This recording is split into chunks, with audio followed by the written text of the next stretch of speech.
Faster. For the retrospective with me, RDV, the fantastic Zach, and the ancient one, Eric Breen. Confucius say, "Fuck you." So not even 19 seconds in, he drops an F bomb. Went to lunch today at a place called Drake's. Do they have any of those down there where you live or up there where you live, Hank? Just the Drake's cupcakes. It's a really cool place. It's got they open it up to where like there's like a enclosed porch setting, but you can just walk right into it because there's no wall there.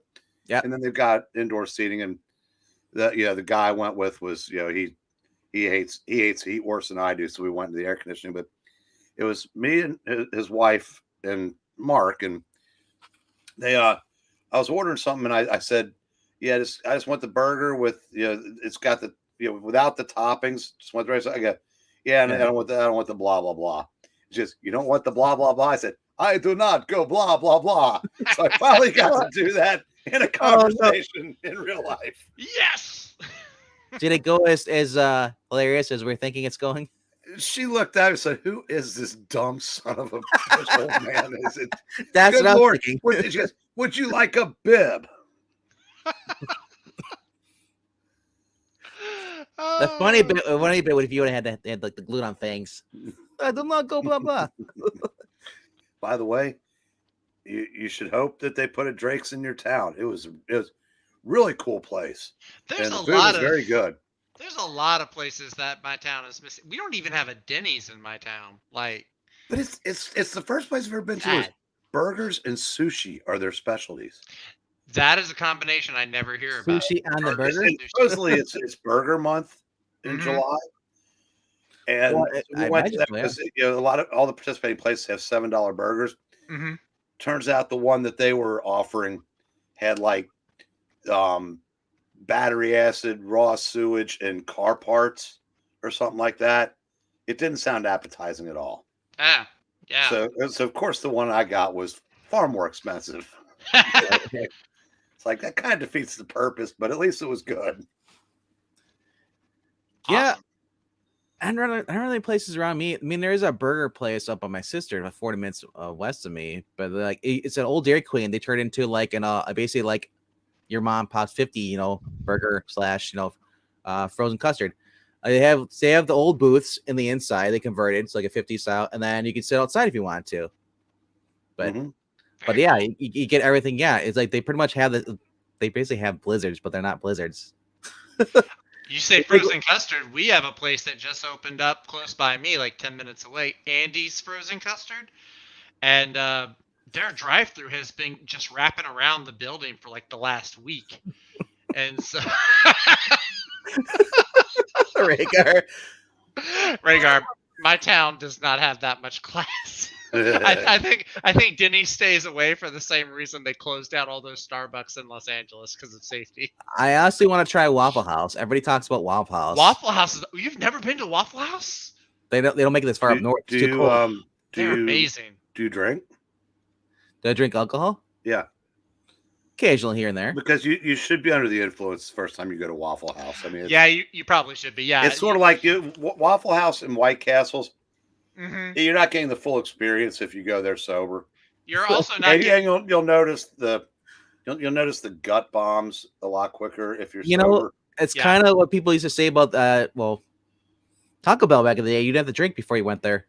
Well, also with Waffle House, if you're not going before midnight, that's also gonna. Okay.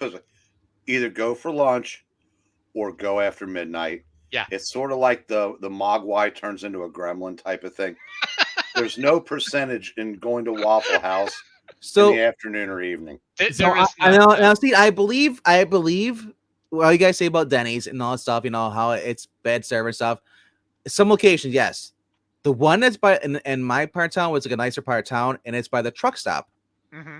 That the bathrooms are kept clean. I mean, I give these people props, man. Like the bathrooms are spotless and never had an issue. The Denny's, the food's never. And that's impressive considering how incontinent most of their patrons are. I've been to a couple of good. Yeah. There's a good Denny's in I think it was San Antonio. There was a really good Denny's that my wife and I went to that we enjoyed, but we just can't seem to find one in Louisiana for some reason. I just always joke with my friend. It's like, well, if the Denny's food sucks here, we got the gas station. It might be better. Got the rollers. Rhaegar, the thing is, I liked Golden. We don't have Golden Corral here either. We used to have one. They probably shut it down because of health code violations. Golden Corral, never go there on a Sunday. I mean, I didn't realize that they charge you twice. They charge you twice, but then you also have to wait like 3 hours to get in there too, because you got like the after church crowd where I went there once, and it was before like they said the time, but then I realized, oh, it's Sunday, so I ended up going $80 for 3 people. God, yeah. I had a buddy. He's passed on, but he was probably like was it Denny's? No. This is a Golden Corral store. Oh, he was probably $4.50 before breakfast, $4.80 after breakfast. And he liked the Golden Corral. And I could just imagine the stark terror on the staff's face when they saw him, ambling up to the door. At, like I said, $4.50. Jeez. I'm sure they were probably a button they could press, like steel plates would cover everything. Oh, so we close. I cannot do buffet, especially at the Golden Corral, especially after some of the stuff I've seen people picking their nose and dipping their finger into the mashed potato. That is also true. Well, I mean, I have stories. I have stories from like drive-throughs, like Burger King or Taco Bell, that if I thought about them too much, I would never go through there again. My two favorite places growing up was Chi-Chi's and Ponderosa. Never had a Ponderosa. It was a more fancier Perkins. Well, Ponderosa was like when all the good steakhouses would get their cuts. Yeah. All the fat-filled ones that nobody wanted went to Ponderosa. Yep. I don't mind. If you like fat and gristle, Ponderosa is for you. You know though, the funny thing about it is that I didn't mind the steaks as much. Like the problem is that they had an awesome ice cream machine. I was a kid when they just brought the clothes. And then the only way around here is an Old Country Buffet, but like those are still open, surprisingly. Like it's like, I guess because people just like smorgasbords, they just like going their buffets. It's like I don't understand it. The only buffets we have around me that I can think of are Chinese buffets. Like we used to have Shoney's. All the Shoney's packed up and moved out. There's no Pizza Huts no, there is one pizza buffet. It's not Pizza Hut. It's somebody else. It's like CC's Pizza, I think. But yeah, most of the buffets, they kind of packed up and left. Well, I guess this is where we should introduce our special guest, Mariko Tamaki. I guess so. Hold on. Holy crap, she's here. There she is.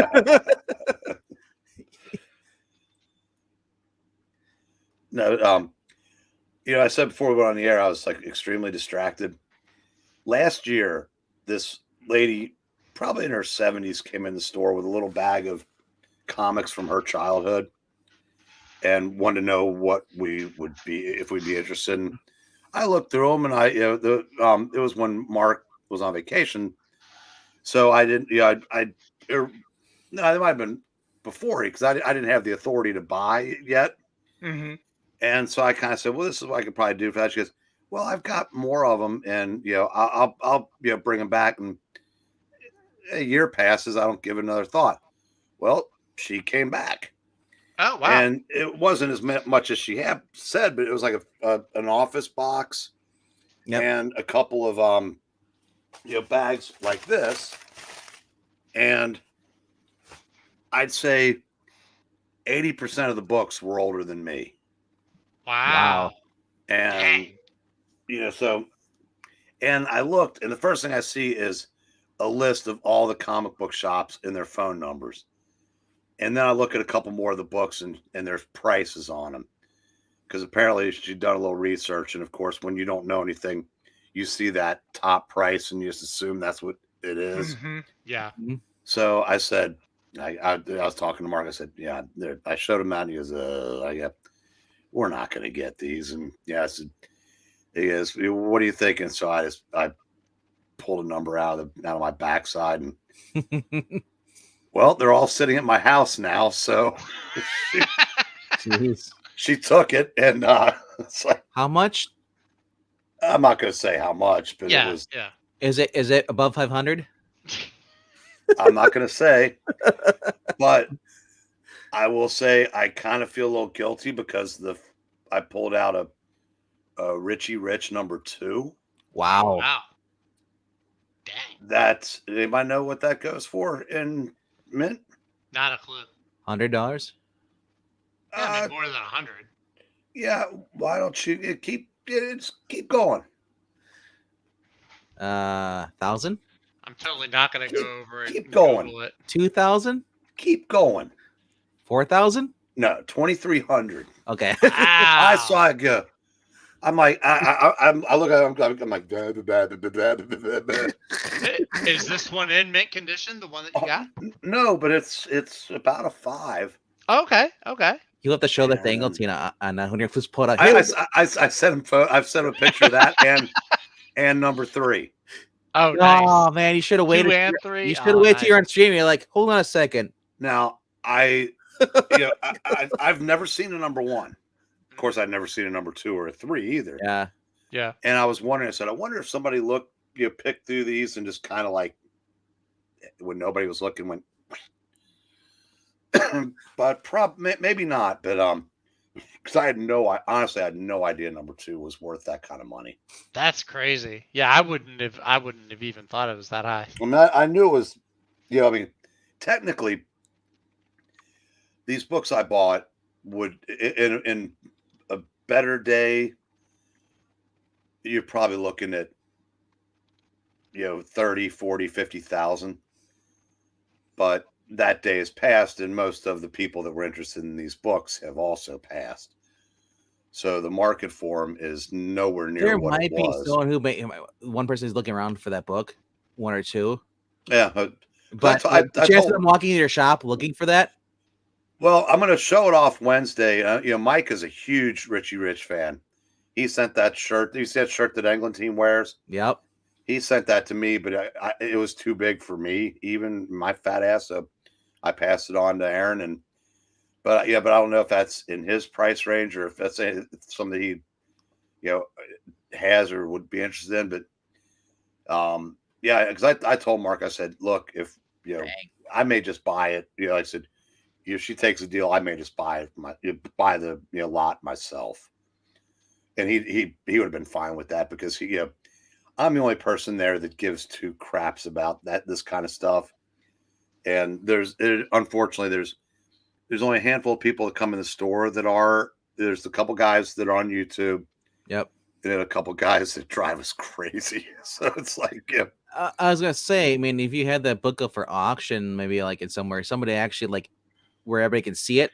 well, we do Facebook auctions. Well, they do. I don't. Okay. I don't because because we're Yeah. doing. But England team. that is better than nothing because Facebook Marketplace is open. The Facebook Yeah, so auctions, like- I actually have a good chunk of back issues I've gotten from some Facebook. Yeah, auctions. so if none of the fossils go, ooh, I got to have that. That's probably where these will end up because I'm probably looking at 3 to 5 on that. Are you gonna frame it and put it behind you? And and like I said, that's the people that would come in the door for that. It's like you said, online, you've got the world. Yes. In your store, you've got the 4 walls, and that's Unfortunately, that's the truth though. It's like, I mean, I love YouTube, but even then, you're still in a narrow thing. Unless somebody knows your channel, they're not going to come here with the book. Now, if you're on something like Facebook Marketplace, where everyone has access to it, or even eBay, Facebook, the problem with Marketplace is that I hate shopping in there for comic books because a lot of people try to oversell you the book. Yeah, that's true. Because you're like, oh, Spider-Man, he's popular. He's been in movies in here. And they want like, is that it? No, that's not it. Yeah, it's number 2. That is in mint condition. No, but it's nice. it's pretty nice, and It's really good. Yeah. And there's number 3. So here they are. Yeah. Wow, Oh, he's got gold nuggets for the stuff. that's a 23. The one on the right is a $2,300 book. Yeah. In mint, yeah. That's crazy. He's It sweating. is. He's sweating. I can't hold it. I got him out. I was like, as I said, I was a little. Elizabeth, I'm coming home. Elizabeth, I'm coming to join you, honey. Oh. But I say, but this is what keeps me going in this hobby. Are moments like this, and Honestly, in the other room, I've got a whole office box full of them that I just kind of glanced at because I was so sure we had no chance of getting these that I said, because usually if you see somebody that's got a bunch of phone numbers, they're playing one store against the other. Now, either she just did that in case stores wouldn't even let you bring them in, or no one else wanted to mess with them, which could be possible because I said the market is so it's so limited for this stuff now. But yeah, I said, I mean, this gets me more fired up than anything that comics has produced in the last 30 honestly, years. looking at that book, I think I almost think it's a reprint for how clean it looks on the front. It does look good. Now number 3 has some problems with the back cover. But yeah, this number 2, because like I said, it's I like I said, if I saw that, I'd be like, that's not worth anything. It's like look how clean it looks. I'm expecting like falling apart like 1940s and all. Well, I'll tell you what, I've got 2 long boxes of Richie Rich stuff at the store. Yeah. I don't know that I've sold one since I've been there. I mean, I marked a bunch of them down to $1. Yep. And I think some of those moved, but it's of all the, it's weird. Hot Stuff, Little Devil, all the like Little Lulu, Little Dot, Little Lotta. Those seem to have more interest than Richie Rich, and I don't know why. What's so special about number 2? It's just the second issue. I mean, It's Richie Rich was created in 1961. Yeah. Or late 60s, 61. And so there are no appearances before that. So this is the second appearance of Richie Rich. Wow. Now, at one time, there's as expansive a line of Richie Rich comics as there was for Archie. I mean, those were the dominant, like all ages comics. And when did the Looney Tunes come around? they've been around since the early 40s. Oh.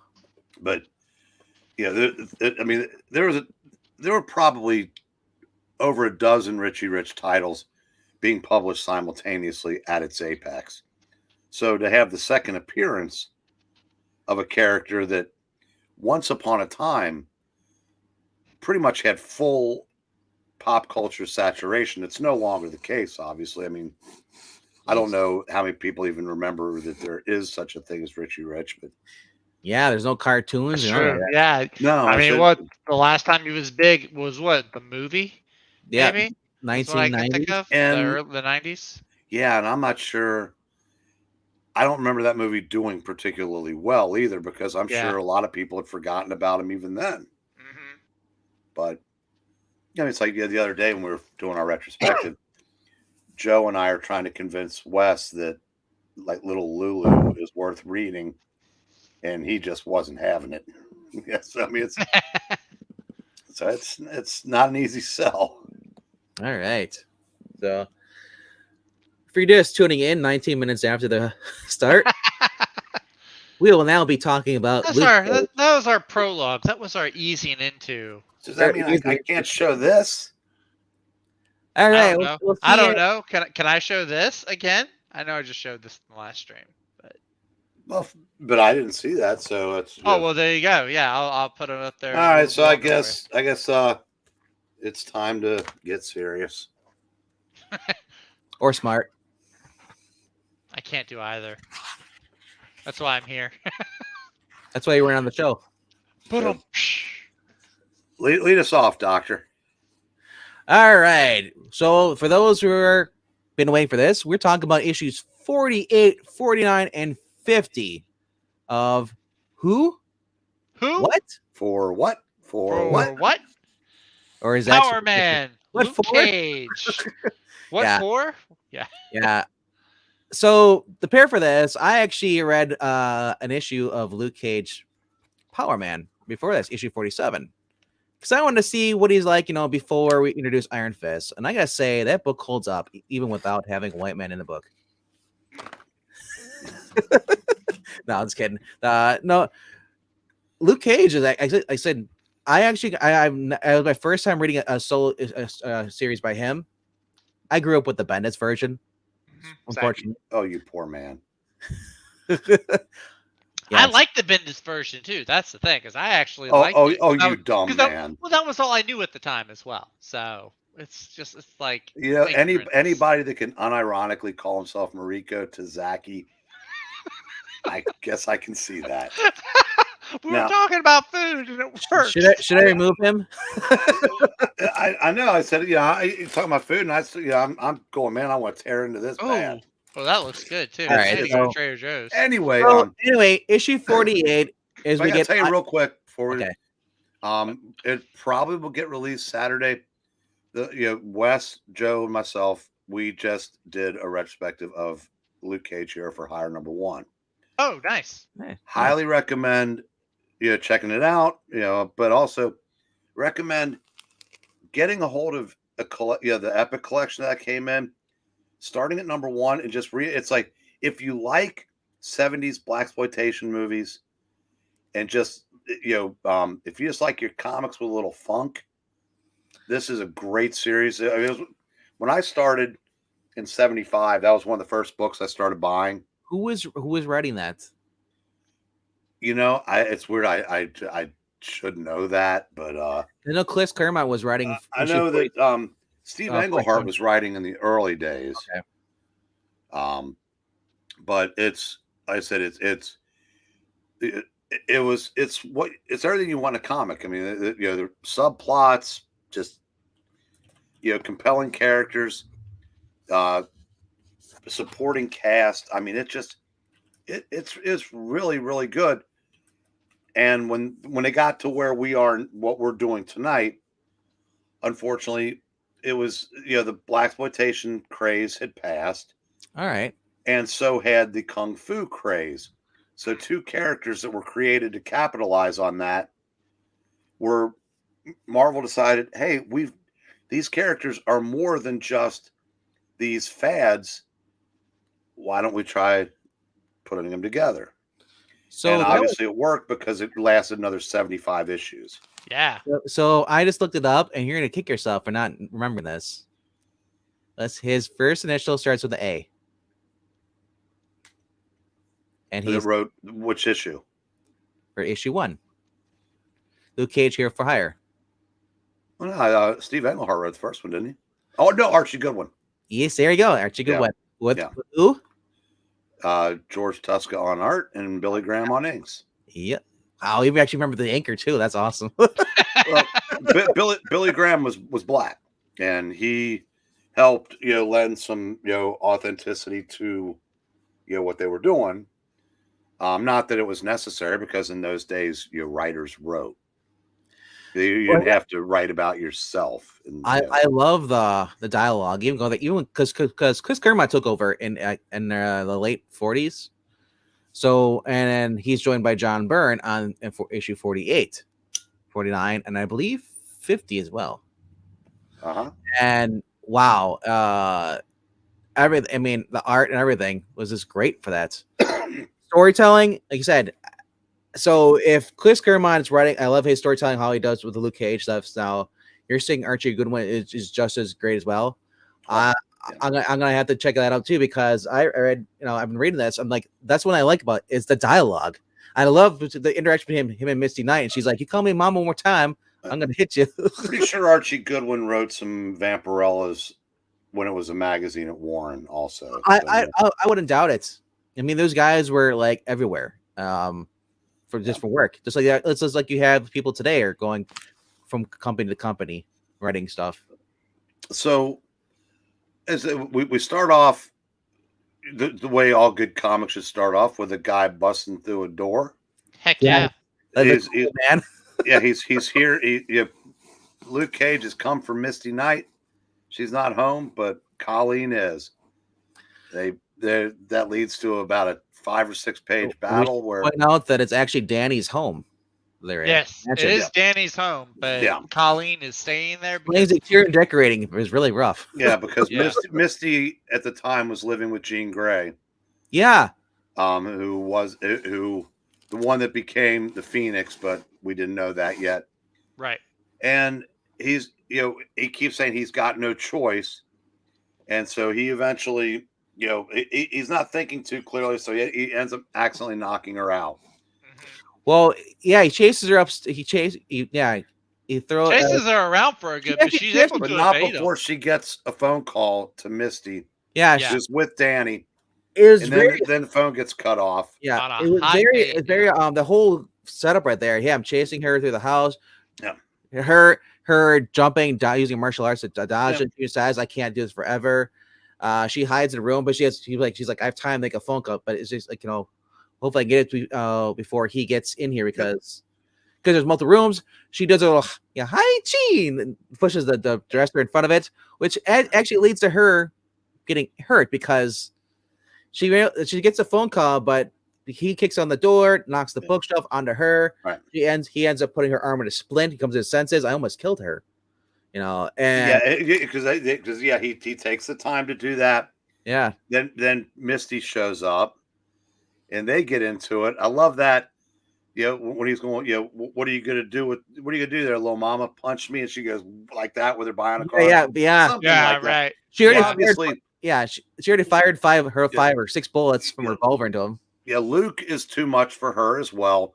Yep. And when he accidentally knocks her out, he goes, real neat, Cage. What's next? Your children or whatever. Yeah. And you just see Danny in the background. That was with his, cool. with the iron fist like, blowing. Panel by panel Yeah, as he comes out of the darkness. Yeah. That was cool. I say, Mr. Cage, turn around. And the next page, maybe one of the best splash pages in comic book history. And then that's when we find out why Luke had to do what he did, because we see Shades and Comanche, who've been watching him. So and we find out who they're working for a little bit later. But did you see that? There's in the hell of a Danny's like, luckily I punched him into that condemned building. How do you know it's condemned? Yeah, because there's a lot of condemned buildings in Marvel comics. Yeah. But they never watched or read Batman comics where they're squatters. I love what Shades and Comanche going. You. He goes, the boss said he could handle it. He could handle anybody this side of somebody. He goes, obviously he was wrong. Yeah. And they take off. They peel out of there. And then Luke realizes yeah, what's happened, and he goes charging back in. Basically beats the crap out of Danny. Yep. And then stops just short of killing him. He doesn't want to be a murderer, right? Because he's not. And then the first issue ends with him, saying he just got the 2 people closest to him killed. I wanna point out something. Now, Shades is who Daredevil is posing as in 171 of Daredevil, right? Murdoch? No, it's different Shades. Is it different Shades? Okay, so it's okay because no, Shades and Comanche are guys that were in Seagate with Luke. Yeah, I remember that. I was confused because how many times do you hear the name Shades in a Marvel comic book? And in case we forget to cover it, Discus and Stiletto, are the sons of Warden Stewart, who goes back to issue 1. And as I said, and he was the only guy that treated Luke with respect. And at one point, he had begged Luke not to, basically beat the hell out of his sons because they started off misguided and then kind of got homicidal. But anyway, now we're on to issue 49. Yes, 49. Yes. So called Power Man. Not Iron. Yeah, I did notice you were saying during the other stream, you were surprised that they didn't restart. That isn't how comics were done in those days. Another thing that was better then. Yeah, but I mean, because that's what if a title stopped and then came back 3 years later, one issue later. Like, wasn't he called the Luke Cage Power Man? He was Luke Cage Hero for Hire. In issue 17, this guy hires him posing as a Stark executive, trying to get him to like steal this experimental rocket. I think they're playing or something that Tony's working on. And of course runs into Iron Man, and they have the superhero fight, and it kind of goes back and forth. And when he chases the real bad guy into the plane, he goes, "How are you doing this?" And he goes, "Just chalk it up to Black Power, man." He goes, "Power Man." Well, at 47, he stopped the subway train, and he's like, "Oh yeah, what's that guy doing? That black guy, is like see the two guys, subway workers, they're like they saw him fighting. He's like, "There's some black guy up there fighting." So I was like, "Really? You're just calling out color?" But then again, back then, most people, yeah, you could call someone like they're it's just it wasn't like it is today, where we are so sensitive. You say something like that today, but I mean, he was calling people jive turkeys. Actually, no, that was actually take it back. That was Black Lightning called the Justice League a bunch of jive turkeys on the cover. Yeah.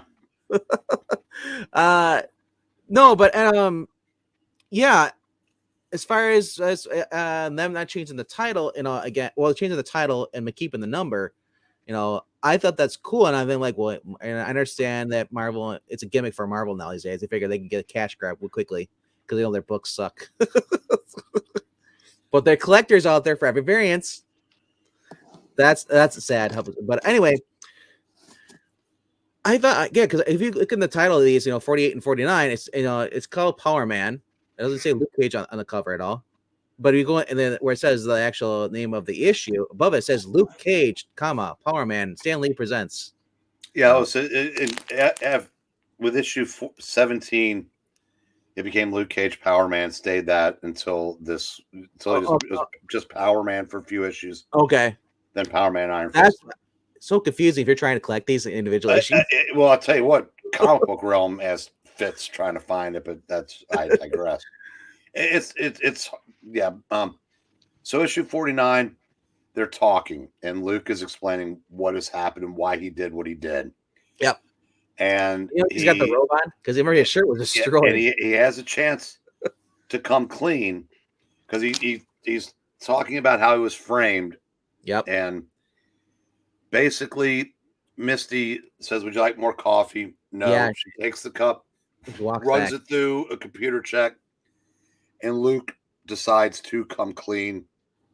And she basically says, "That's good.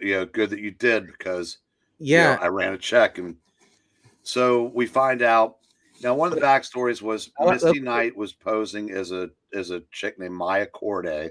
I just want to say real quickly though. Yeah. He was having internal dialogue before she even did this about coming clean or not. Because he hates lying, but he also doesn't want people using his identity against him. Yeah, we find out that apparently this guy, that Willis Stryker, who was the guy that, if you go back and read number 1, it'll all make sense. Yep. He planted drugs in Luke's apartment because he thought Luke was two-timing him with his girl, which he was, but Reva was in love with Luke. Yeah. Well, Carl Lucas. And so then we find out that he was arrogant enough to have it taped, him planting the evidence. Mm-hmm. So that's what this guy we find out is Bushmaster has. And so he makes a deal with Luke, get him Misty Knight, who in his mind screwed him over, and he'll release the tapes. Yeah, I'm trying to remember Bushmaster because there was a similar villain through Moon Knight. That's him, but it is him. Oh, it is him. Oh, okay. Yeah, I thought it was Bushman or something. Well, their Bushmaster has appeared after that. Hell, at one point he was literally a serpent. Oh, but wow. But for this. Nice. I think this was his best storyline because basically what he wanted out of this deal, the reason why he kidnapped Noah Bernstein and Claire Temple was he's forcing Noah to recreate the experiment that gave Yep. Luke his powers. Yep. Yeah, he wanted to become Luke Cage 2.0. Yeah, and so But now, so because Lucas, because now they kept it quiet and saying basically that they said that basically Luke Cage is dead. The building collapsed on and killed him. So Right. They kind of Misty leaks that story to the police. So they put it in the paper. So yeah, Luke, and is supposed to get the drop on. They get on a speedboat and you see like little paragliders and people sitting there going, wee! The speedboat is Luke's driving it. It's Danny and Misty Knight, and they detach because they're going to Seagate, also known as Alcatraz. Little Alcatraz. Little Alcatraz. Yeah, little Alcatraz. Yeah, little A. Little A. But yeah, so it's starting to come. He's like, it's clicking in his mind and stuff. They drop down, they take out the guard silently. Misty, because with her by an arm, she didn't calculate the weight, she overshots, but she's able to grab with her arm, slow herself down the arm. But she's got, and Danny's like, yeah, you overshot. He's like, I got the bruises to prove it. I know what Misty. They go in. Misty goes in looking for Claire, and she thinks Claire's gonna scream, but she says she's like, she wakes her up. She's in a bed. And I'm thinking like she's being held, pretty nice for a hostage, but she's in the bedroom, and she's sleeping. And so because Claire looks up and she quick covers her mouth, thinks she's gonna scream. So Misty said, just being Misty, gives her a little nerve thing to knock her back out because she didn't want to alert anybody else. Mm-hmm. Yeah, I love that when she does come to, and she goes, they've got Noah, and she goes, and Claire goes, I was trying to tell your gun-toting idiot partner that when she knocked me out. Just the look on Misty's face, she's like, beautiful. But, yeah, I mean, I like Danny going around taking out the guards, and then Danny finds Comanche and Shades in the dungeon part of like the solitary confinement.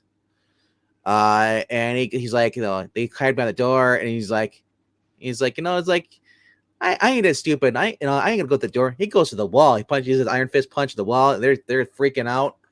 And Danny's like, I got this great. And then, Luke makes his way down there because he's revealed that that Noah Bernstein is down there. They've been working on something. He's like, oh great.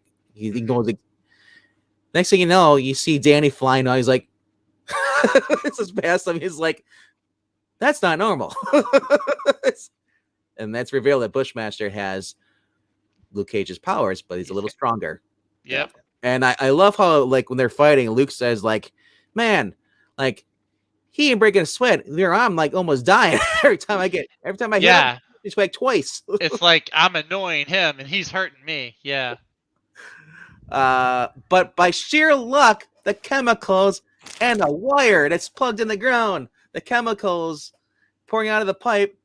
And Luke is like, "Oh, this would be bad. Oh, too late." Look at what my only complaint was he had a very short career as a Uber villain.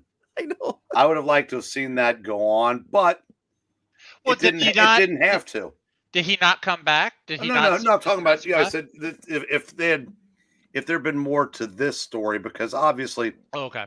If this story were done today, it would have taken every bit of 6 issues. Yeah. Whereas this took about 4 pages. Yeah. And I said it was a cool fight. I mean, Byrne does great action sequences. So the building blows up, and Luke is buried under some of the rubble. Mm-hmm. And they're talking, and it's Luke. and they say, and Misty's saying how there's no way anybody could have survived the explosion, and you hear Luke, I did. Right. Yeah. So you kind of know that there's a good chance we haven't seen the last of Bushmaster. Yeah. Yeah. But so we get to issue 50. Luke is a free man. And they're legally changed his name. He's now Lucas Cage. They legally changed Luke Cage. Issue 50 right now available on the Geeky Puppet Show for viewing pleasure. We read it to you. And for those of you that haven't read the comics, Jaren Hogarth is not a hot lesbian. He's a fat jowled butterball. Yep. That's right. That Yeah. explains why he's a lesbian in the show. Yeah. This He will he still likes guarantee women, though. viewers. This will Jer- guarantee we get more viewers. Jerry still likes women. That's right. Yes. But yeah, so in this they're all there, they're at this party, they're all celebrating Luke's emancipation. He's a free man now. Unfortunately, Claire Temple, his beloved sweetheart, does not want any part of his vigilante super heroic, so she just dumps him and leaves him right there at the party. She's It's like, very dang! much. Rosario Dawson did pretty much the same exact attitude throughout her Netflix career. Well, it's Claire Temple is cold, stone cold. No, again, if you had read 1 through 50, Yeah, one of the things she says was, I'm tired of being a perpetual victim. Mm-hmm. And because it did happen to her a lot. And I said she's a doctor. Yeah. And they said that their worlds just don't mix. Mm-hmm. And so it actually made sense within the context of the story. And we also should point out that Misty has offered Luke a job. Yes. With Nightwing Restorations, which just fancy word for their private eye outfit. Yep. But so they're celebrating. They're making the small talk. Luke's kind of bummed because Misty comes over and tries to console him, and he reads it wrong, of course. And she goes, in my own clumsy way, I'd like to help. Then all hell breaks loose in the form of Stiletto and Discus. I love it. No matter what interaction, what issue it is, he's always like calling her not by her name, and she gets pissed off. Mm-hmm. Well, he always calls her Mama, doesn't he? Or something like that. Yeah. I don't think he did after this because she set him straight because that's who Luke Cage was in those days. Yep. But yeah, so Stiletto and Discus show up, and they're going to bring him to justice, which doesn't make any sense because he's been cleared. Yeah, so, right. It's like they didn't get the memo. How many times did people, they're in the original series, did they just comment on his outfit? It seems like almost every issue I was reading last night is like, there's always someone like, what's with their costume? Never really thought about it. I never really noticed. But 47, it was all like 3 people that are like, what the heck is he wearing? Now, in the first issue, when he goes to a costume shop to get something to wear so he comes up with the idea to be a hero for hire. Mm-hmm. He even says, "Well, this outfit's silly, but it's part of the gig." So, yep. I just thought it was funny because even it's issue 47, I was reading that all the way back, and there's still somebody talking about, what the heck is he wearing? He's like, it's like, I don't care what anybody says. That is still the coolest costume Luke Cage ever had. It's freaking iconic. My favorite part when he takes off the tiara and he throws it. Just like Wonder Woman. He's been reading those Wonder Woman comics. Wonder Ma'am. My favorite part though is when Iron Fist, he ends up on the roof and he falls off, and you're like, he can't get a hold of the side, so he's like falling, but he angles himself and he falls through the skylight right over a pool. And so he just right in there, and then there's these 2 girls talking, and then all of a sudden wait, what? As he cannonballs right into the pool. It's like that's fun. And I like the part where when the wall collapsed on him, and Luke protected that woman, and she's all she can think about are her $50 a finger, my nails, and then he kisses her. Yeah, because it was the 70s, baby. And he just plants one on her. Yep. That would trigger 99% of Marvel's fan base now. Mm-hmm. He'd be canceled. But, faster than a New York minute for sure. Oh my gosh, that just. So they fight back and forth. There's great action. You just gotta check it out. Yeah. And finally, I believe Stiletto. The cops bust in. Lieutenant Scarf. Yeah, he was shot. Also, unlike the Netflix series, did not turn bad. Wasn't on the take.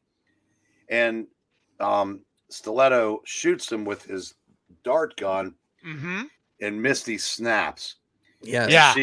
Because he falls Yeah. back and it's like he's dead. So Yeah. and she gets the drop on him, and she's got her, I'm gonna assume, a magnum pointed in his face. Yeah. And just as she's pulling the trigger, Luke sticks his hand there and catches the slug. Yep. He's like he almost near broke my arm. Not lost it. She was gonna kill him straight up. I mean, that's him. Yep. And she goes, "Why'd you stop me?" And he goes, "She killed Rafe. He killed Rafe." And you hear, well, let's just say he gave it the old college try. Turns out the dart went into his badge that was in his pocket over his heart. Yep. Yeah. And he goes, that's more dumb luck than anybody deserves. Well, Stiletto and Discus, they're going off to serve lengthy sentences, because even having a daddy who's a warden can't help him anymore. And the wrap up is they're all talking, and Luke says, Misty, I don't think he calls her mama this time. He goes, if that offer's still open about a job, I think I'd like to give it a try. And that leads to the partnership, like I said, that lasted another 75 issues, and a best friendship that continues to this day. Yep. All right. That's one of my favorite parts about both characters is the friendship. It's like I always like the friendships in comics. So it's like you got Luke and Iron Fist, or Booster Gold and Blue Beetle, or I like those. And Iron Fist and Luke Cage. Yeah, wouldn't be right there after he killed Franklin. He was a friend.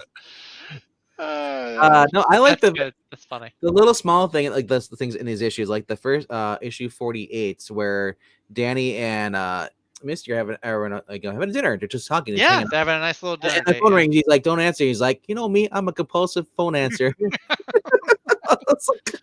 Yeah, I love saying, like, all the things that tell you what era this was. Shades and Comanche cut the phone line right before Luke broke down the door. Yep. When the guy goes make a phone call and Discus goes like that and chops the phone in half. And the whole dialogue too, it's like you said, interactions. I love like when he's chasing Colleen around and he's like, he's like, calm down. One away. We're going to talk. He's like, oh, you ain't gonna hurt me. Just like you went right through my wall. I must believe you. Yeah. Okay, so I'm assuming it was both of yours first time, other than 50, which you read on the show. Yeah. Yeah, I liked it. I liked it. It was really cool. I liked the whole introduction, how they meet each other, Luke and Danny. I like seeing Colleen and Misty Knight. I like reading a lot of them. I think they're really cool characters to also have in there.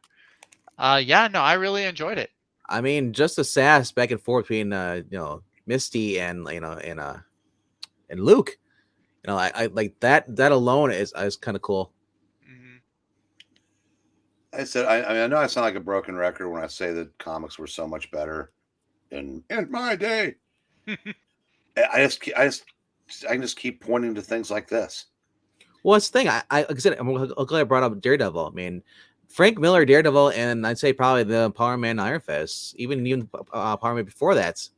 Well, I'm not putting this on a level with that, but I'd say this story though was I put those two above anything else I've really read from Marvel lately. But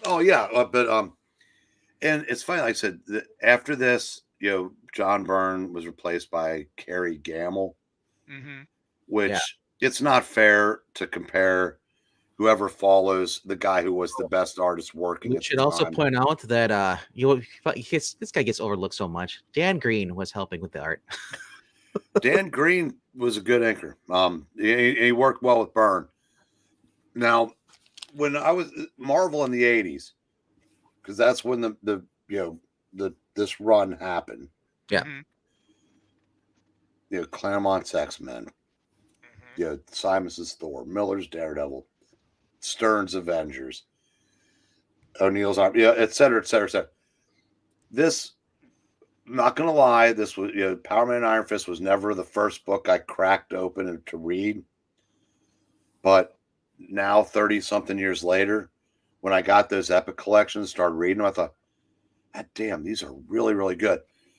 And most of them were written by Joe Duffy. Cool. Which is strange considering women didn't work in comics until Heather Antos, but yeah. Yeah, funny how that happens. Yeah. But I said so. I mean, Hold on. Dumb Woman didn't work into comics until. I said, this is one series that I don't think really had any just like protracted lulls. Mm-hmm. I said that, the Luke, when it was a solo title, it was always entertaining in their partnership. And I've said this before, but they snuck into an issue where Luke Cage is at the dry cleaner picking up a supply of his yellow shirts. Mm-hmm. And next to him is Bruce Banner picking up an order of purple pants. That was me too about about issue 47. And yeah, I remember they had editor notes back then today. It was really cool because the energy beating Zaz, whatever it was first defeated by the Hulk. Yeah, and let me address something Glenzer said.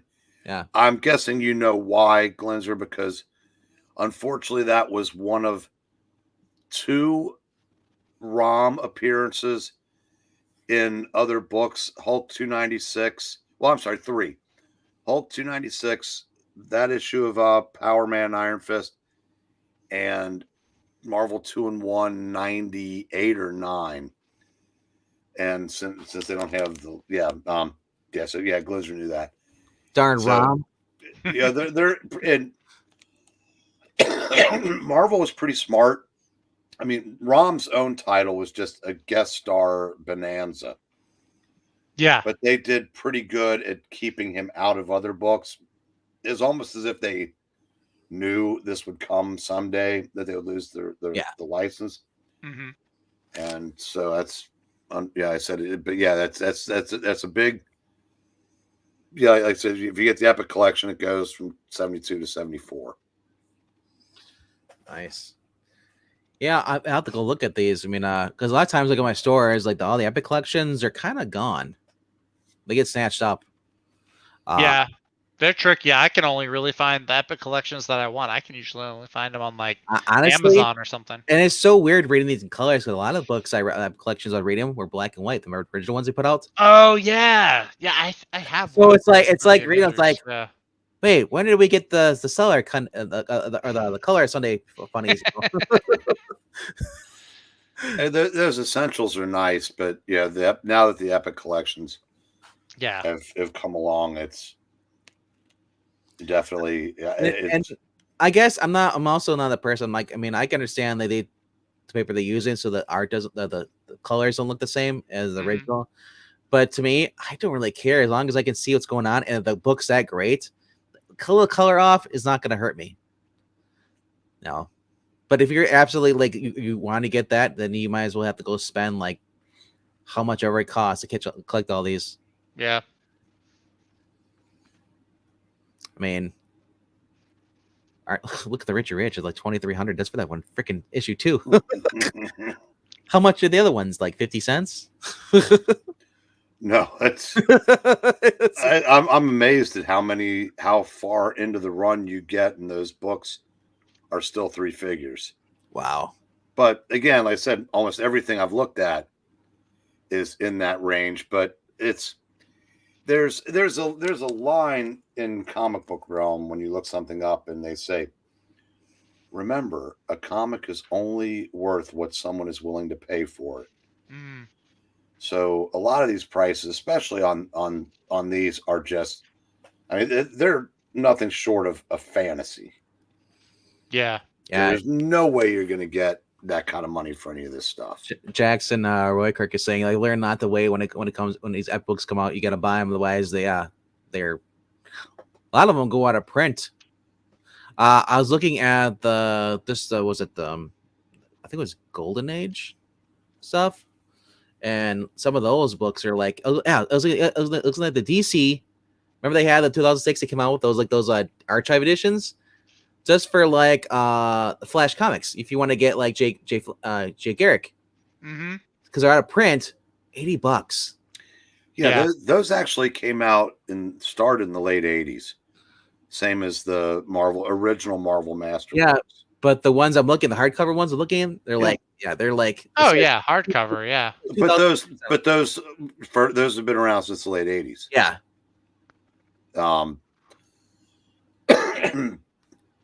you know, and it's sad because if I want to find it now, I gotta pay like, well, I guess it's like, what's the point of having a trade? I might as well just go try to find the individual issues of another comic book, you know. It's because the trade is just as much as worth as the individual issues probably are, if you have one, because they're going out of print, they're skyrocketing because it's so hard to find the original these books, especially in the golden age of the 40s in conditions, even if your price range. So people go for the trades. If there's only one trade and that's out of print, now that goes in value. It's like, I don't care how much it goes up in value; it's still cheaper than your individual books. if you can find them though. That's just it. That's the thing though, because a lot of these books, if you do find them, they're not in readable condition. You can't read them. No, No, but like I said, I'm happy that you know the Marvel apps and the DC apps, even though they actually do collect ones that aren't collected, like Yeah. The Triangle era, or actually no, everything that's between the Death of Superman and Exiles has never been collected in trade. But the great thing about if you're reading them now versus reading back then is that it's I can get they actually have them in issue. I can just click the next issue, even though it's going across 3 titles. Where nowadays, when you want to read post-crisis Superman, I think there's like 5 titles. It gets to the point. So you're taking one out, putting it back in, taking the one put out, putting it in, and you got to put in the thing. The most annoying part of this is that fact that they're not one title. I can just put it back in the box, same box. I got to put them in separate boxes. Or if you really wanted to, you could put them all in one box. I mean, that would make more sense. But like, I don't know. It's I honestly, it was $80 for for the Jerry Ordway Exiles, which hard omnibus, which I'm probably gonna be buying soon. But I just want the rest of those collected all the way up to Death of Superman because it just drives me nuts. There's like you have like a gap in your shelf. There's nothing there. It says to be continued. Or by the way, did you pick up the alter ego with the All-Star Squadron? Because there's about a 10-page interview with Jerry Ordway in there. Oh, I did not pick up that. Interesting stuff. It's the one I got to get is a back issue. I think it has Oliver Queen on it. Yeah, that didn't come out this week like it was supposed to. Oh, not that we didn't get. Oh, cool. That happens with them because I mean we've gotten 2 of them in the last 3 or 4 weeks. That's man. I'm getting like the Vampires Carmilla as they're coming out like issue 10 in September. I already got it. Yeah, it's weird. But yeah. So next week,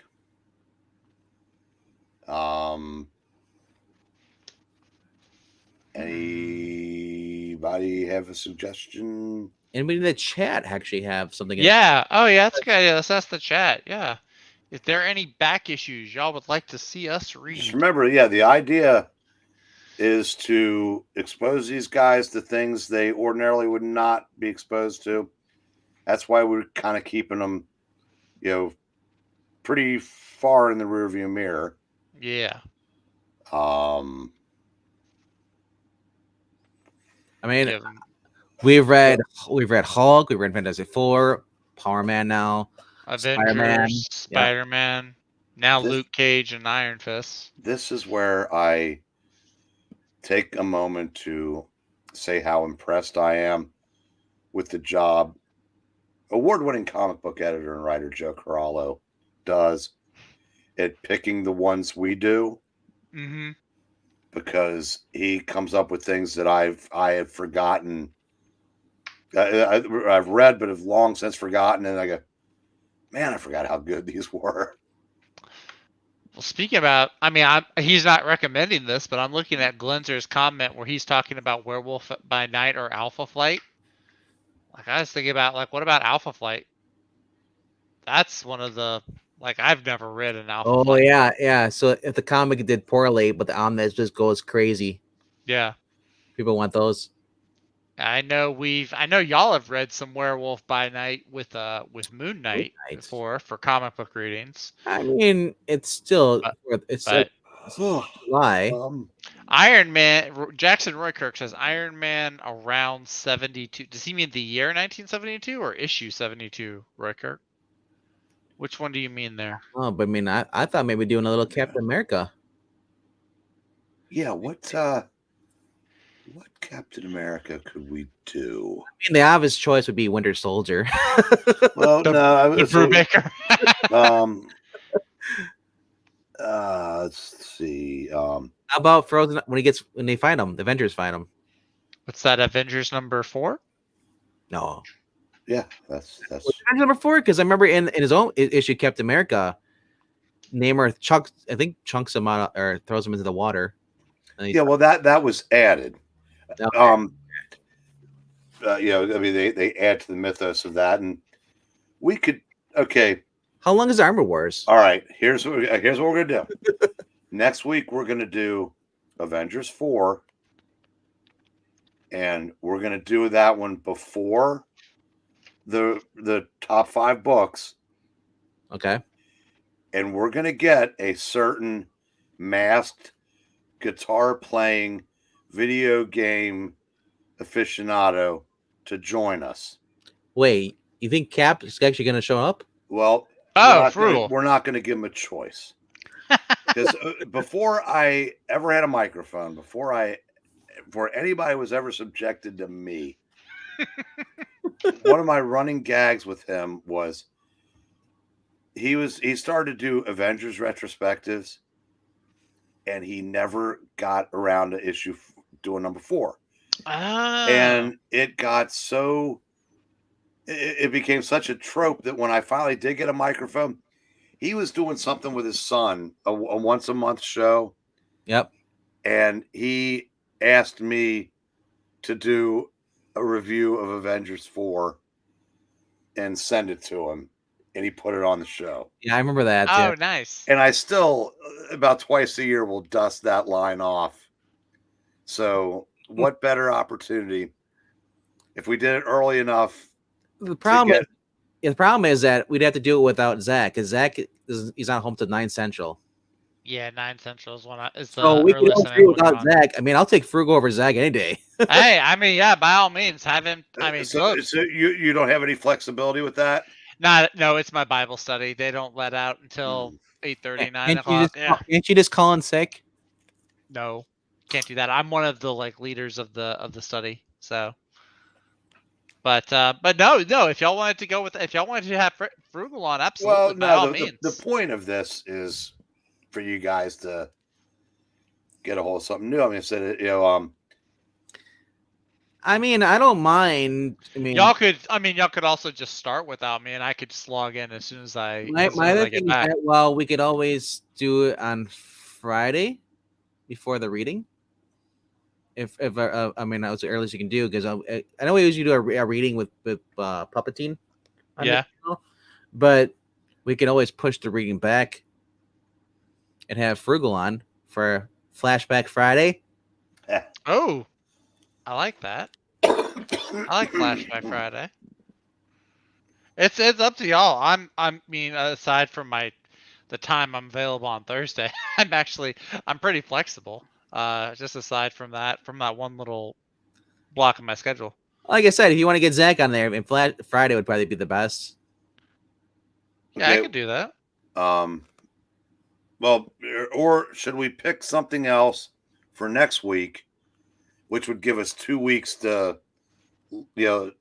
convince Frugal to do this, and if we move that to Friday or something, because I don't want Zach to miss out on this. He does like me. So let's see, if we wait for that for 2 weeks, how about Miranya's got some recommendations in the 2 chat. weeks from now will be the 28th. Yeah, Be the end last Thursday of the month. Now, as I'm saying this, y'all are gonna be mad at me because I just talked about how flexible I am. The 28th, I am going to be at a wedding rehearsal that night. I'm standing in a wedding, and so I will not be available the last Thursday of August. This is what I deal with. Pixel, if you want to join us. That's right. I heard that Pixel likes to read comics. Screw you, Zach.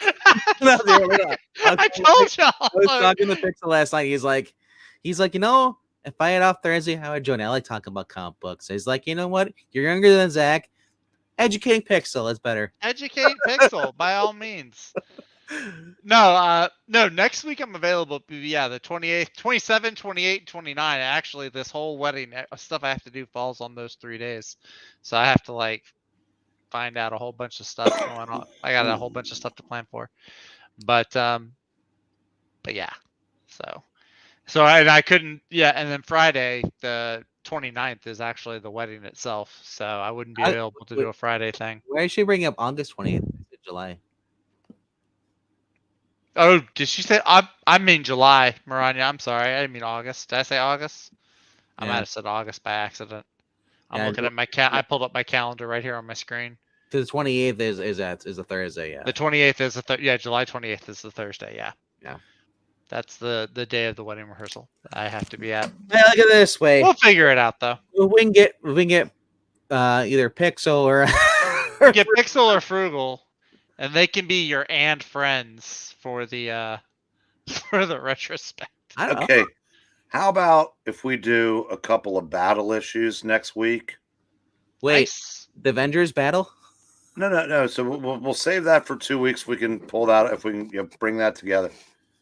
How about there was a treasury, Marvel Treasury in 1976. It was the first one I ever bought, and I still have it. The Bicentennial Battle? No, but it was superhero battles, and it had Daredevil 43, where he fights Captain America. Ooh. Submariner number 8, where Submariner and the Thing have a brawl. Nice. There was a Journey into Mystery 112, which actually expands on the fight from Avengers number 3, and Silver Surfer 15, where he fights, or 14, where he fights Spider-Man. I was thinking Daredevil and the Submariner, because those are the best 2 fights of the 4. Okay. Oh, is that Marvel's Greatest Superhero Battles by Stanley? Mm-hmm. Yeah, it's got a Gil Kane cover where they're all 8 of them. Okay, I see one where the Thing's going against oh later. Yeah, that's issue 8. And they said there's a line in there where the Thing and Namor were about to go at it, and Ben says, like, give us some room. Me and Seaweed Sam got some serious scrimmaging to do. And the Daredevil one, something messes with Daredevil's head. Captain America's giving a charity boxing exhibition, and Daredevil shows up at the arena, and they fight for real for like half the issue. And it looks like one of those Falls Count Anywhere matches, but it's a good battle issue, and they're a couple of fun. Yeah, it's 1970. We've got the old man approval. Jackson says good choices. Nice. Yeah, it's funny. It's funny when I looked it up. It's and then I get Bring On the Bad Guys, or sort of like for Stan Lee. that was Fireside Books. Yep. Yeah. Origins of Marvel Comics, Son of Origins, Bring On the Bad Guys, and the one with the women. I can't remember what that was called. Well, they don't exist because women doesn't exist back then. Oh, that's a good point. Well, yeah, first bring that's cool. Fantasy 4, Daredevil, that's cool. Yeah.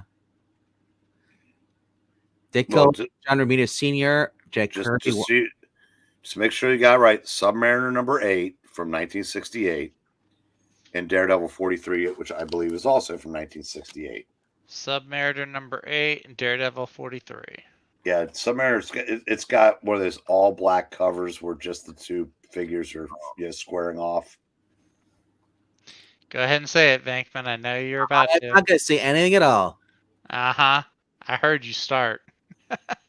And the cover for Daredevil is an iconic Kirby cover. Is it 163? I've seen the cover for Daredevil. The cover for Daredevil is really Submariner nice. what? And then Daredevil. Submariner number 8 and Number Daredevil number 43. Okay. Yep.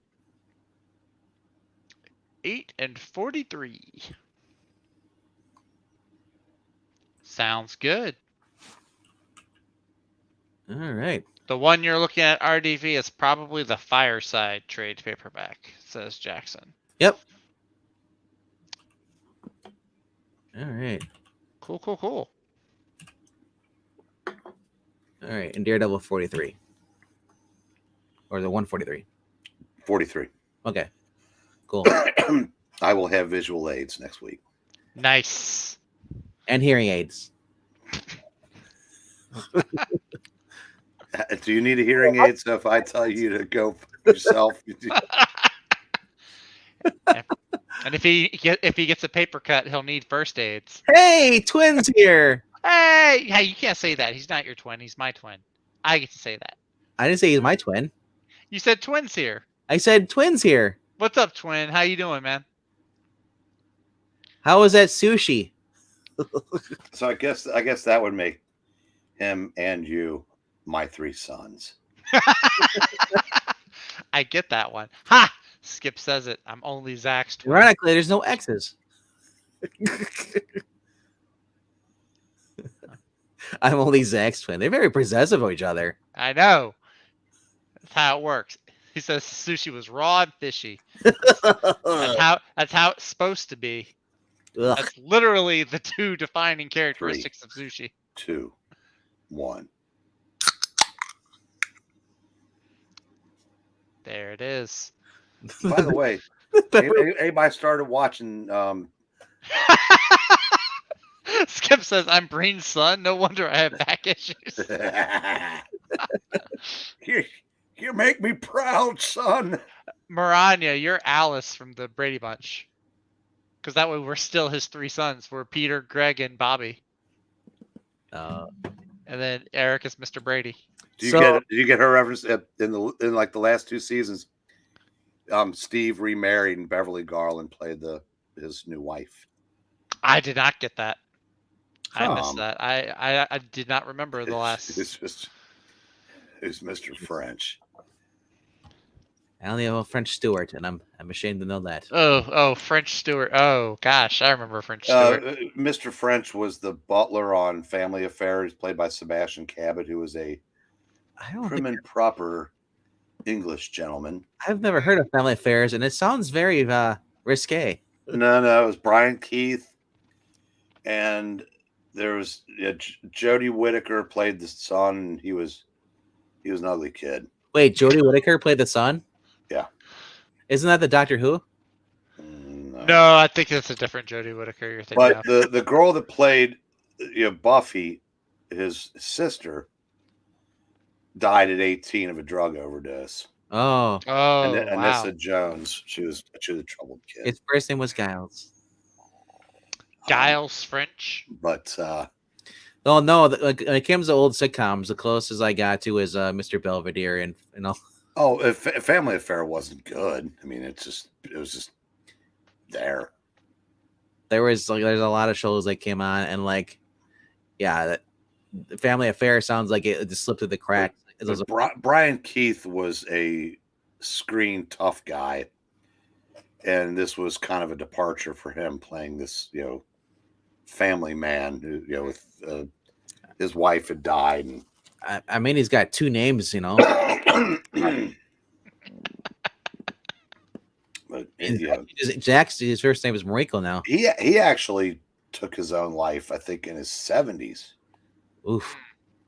Yeah, so that's But all right, so I think and here, for those who didn't check out the museum, hang on a second. Glenser, didn't Sebastian Cabot host the show when it was called Ghost Story, and didn't they? Because I think he died, and then they changed it to Circle of Fear. Am I getting that right, or am I getting that reversed? Well, he probably died, and they kept the Ghost Story. Well, I'll tell you what, it's that was on, I think, in 1973. So I think that's when Sebastian Cabot died. And I remember we had a TV in a room at the end of the hall, and the episode was about a haunted TV, and the TV broke while I was watching that episode. You want to talk about do. I thought it was the Twilight Zone. Well, I'm just thinking, how long was that hallway? And at the end of the hall, he had to go.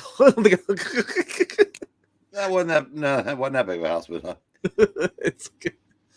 But also, I mean, Not a bad show though. I mean, Ghost Story and Circle of Fear was. If you liked stuff like Night Gallery, it was in that vein. Okay. Alrighty. So, as I said, if you haven't checked out the Four Color Fossils that were on Gratu Orloff's channel the other night, check that out. Isn't that the second time y'all have been on his channel now? Yeah. Are they switching it over there, or is No, it? Oh. no. Graphic had a camping trip 2 Oh, weeks okay. ago, Okay, and his work asked him to do a couple of nights. gotcha. Okay, So, 'cause I just know that's like it feels like that's the second time in a row it's been on It's Gratu's. two of the last 3 weeks have been on Gratu's. Okay. The last one, his wife had a pedicure to wait 15 minutes. 15. Try 50. I kind of like was check my phone when the couch is like, oh crap, it's been 20 minutes. Breen's never looking because Breen can't get on from the phone here. So I'm like, Ron, you came through for me. Ronnie, you're a saint. Because I literally came back, I was like, wait, where's my phone? And I'm like, but yeah, check that out. And then check out his other video he did he released before that live stream. I think it's the Batman one, the logo, the thumbnail. I clicked on that one, and just he did a little intro with a chandelier. Did you does this? I'm Gratu. Oh, Trusty shows up and says Sebastian Cabot was the voice of Bagheera and the Jungle. Dude, I should have recognized that name then. I was watching the Jungle Book like every day when I was a kid. no one has time to watch all of Gratu's videos lately. No, but He's like pumping out 2 hours a day. When I checked, really? What? But no, I checked out the intro of this one, and I was I think it's the one with Batman and Robin on it, the red car. Yeah. I clicked on that, and he's the channel. He's doing the little dramatic thing, and he's like, "Hello." I'm like, "What old TV show is he referenced to?" Because it's Welcome to Fright Night. It's thinking of. It's like, guy's very creative. He's. I tell you, yeah. I told Ash the other night that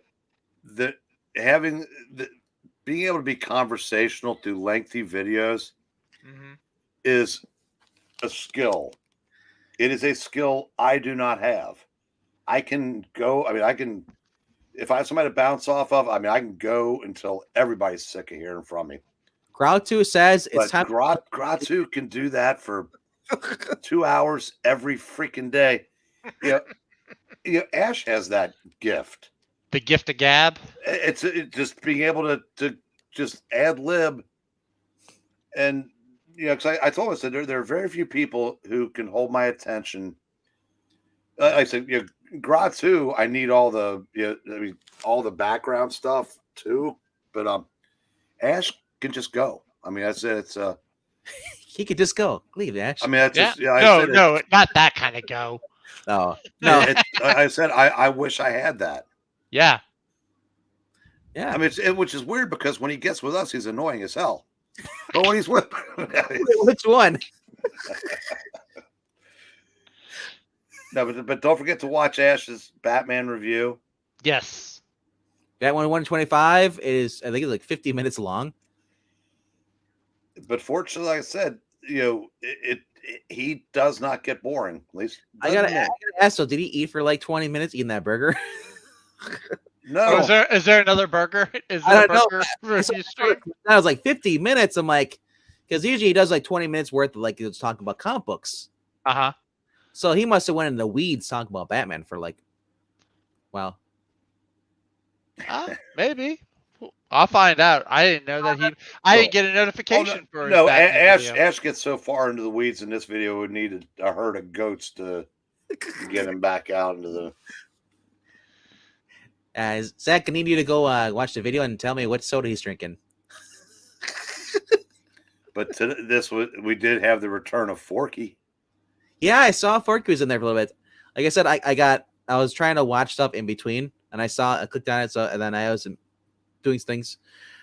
So I gotta finish watching that, and then I got like 20 seasons of Gratu to watch. Yeah.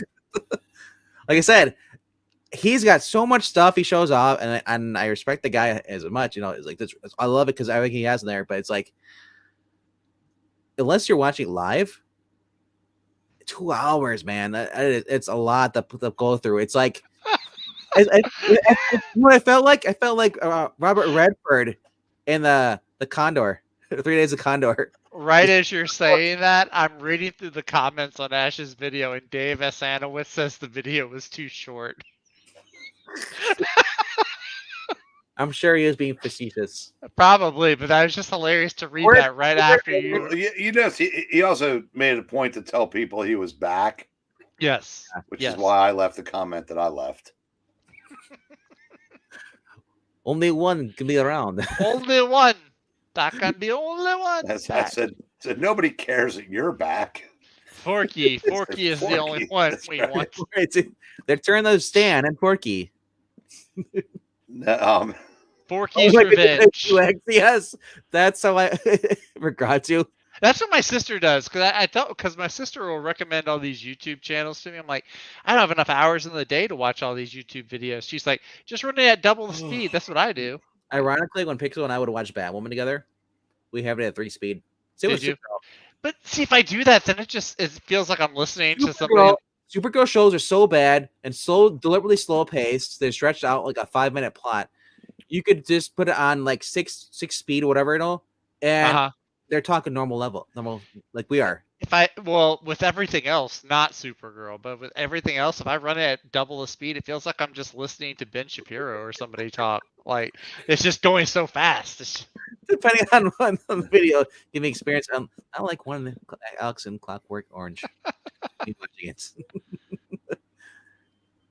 Like it's like I love Gratu, but I want him to start putting like hidden things in there, like activities. So it's like find the Where's Waldo, and then like you have a list. I Spy. What is it like Psych used to do? They used to hide a pineapple in every episode, so you had to look and find the pineapple. Yeah, It's a good. Gratu is a good channel to watch when you're multitasking. Yeah, I mean, I'll read comics and like watch games, and if you just have like keep half an eye and half an ear on, so if something pops up, but yeah, it's definitely anybody in the audience that has not checked him out. His house is a freaking. I mean, the one in Texas was impressive. This one's shaping up to be. If they ever have to like move, or when eventually, like when he just did move. Did he just move again? Yeah, he was in Texas 3 months ago. How long did it take him to pack all that up? About 3 months. jeez. And now he lives in an old place that used to be a funeral home. And it's got a service elevator. It's got 4 floors, and it's. I'm glad I didn't say what are they going to do when he moves on. Well, they got the funeral home right there. Yeah, but it's. I mean, like I said, and parties. And what's not lost is, it said, he was taking his wife to get a manicure yesterday. No, Christmas Strange has a little Christmas tree. Oh, yeah, he does. They're multiplying, Zach. But They're like tribbles from Star Trek. They're the Christmas tribbles. All I can say is, for Cleo, she is a saint. Because she lets her house turn into this. So I said, why did you just let her go by herself? I go, she lets him do this. If I'm Gratu, I'm taking her wherever she wants to go, whenever she wants to go. Yeah, for real. And for however long it takes. And it's not like he just has junk in his house. It's actually everything he's in there is actually. Oh no, everything is. I mean, he has spent a lifetime amassing just the coolest stuff imaginable. Yes, for those, that's the channel right there, Gratu's channel. Yep, Gratu Orloff. Definitely check it out. Fun story. Or show. Story. Yeah, and why it's Captain Strange Life he's been dropping videos. Dr. Silver Age has put out 3 in the last week. Breen's overdue. A little bit. Feels like it's been a while since you put In out 6 one. months, man. Where's my new video? Yeah, it's Make a video. well, what I should do is have you teach me how to do it on my computer, so I can just, I don't need Jerry to come over and film it. Once I figure that out, I can probably start doing more videos. But what we're doing here, man. If you have to your YouTube channel, you just use StreamYard. yeah, Or- as far as, because I know there's a camera feature, I see it on there. Yeah, I'll learn how to do that, because but hell, it's not like I'm not on everybody else's shows all the freaking time. What's that like? This is true. I have no idea. What is that like? Professional YouTube guest. Yes. It never gets paid. You're, man, I think about it. It's like you're like Don Rickles. You just show up. Show up and I'm fed up. All right. So next week we decided what we're doing. We're doing Daredevil, and we're doing Daredevil 43 43 and Submariner number 8. All right. There you go. I hope you guys had fun tonight. And because I was an idiot and I forgot to do this last time when we left, we were kind of hurry. But if you like this kind of content, we ask you to click like, subscribe if you already haven't done. Click the notification bell. You'll get, no matter if you're mobile or on PC, you'll get notifications in your YouTube notification tray. And say you missed the show, check the notification bell. It's in there. We also follow us on Twitter. The Twitter description is in down below in the description. Follow our links right there. You can follow us in there. We post the links there for each show.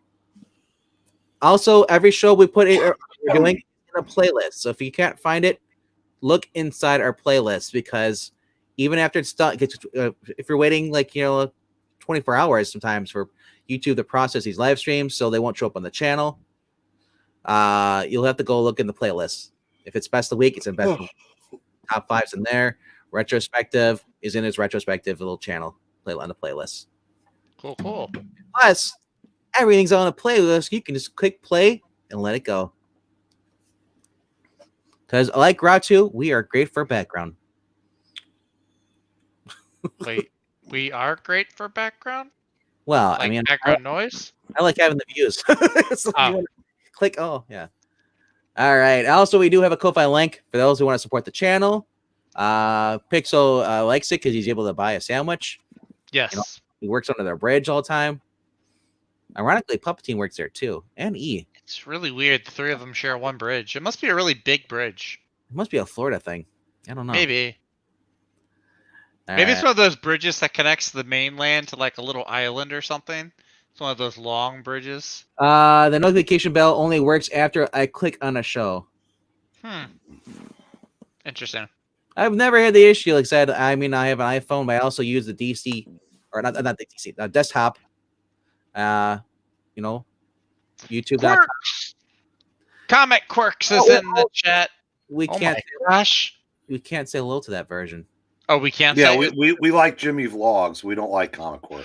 Jimmy Vlog. That's right. That's the one I've been seeing. Jimmy Vlogs. Okay, sorry, Comic Quirks. I guess you're the fake one. We're not supposed to talk to. My mom says I can't talk to you. I'm sorry.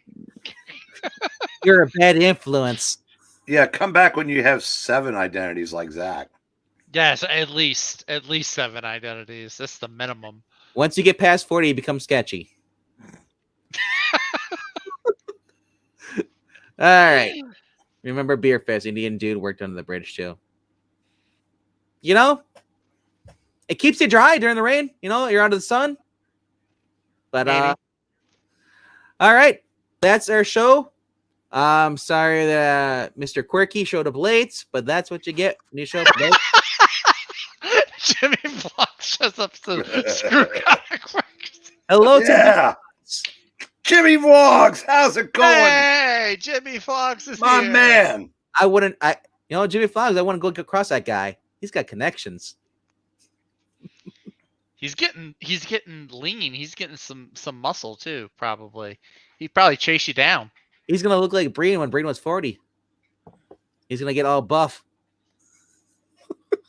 And then he'll take an arrow to the knee. A little bum knee. Say goodnight, Gracie. Good night, Gracie. Good night, Zach.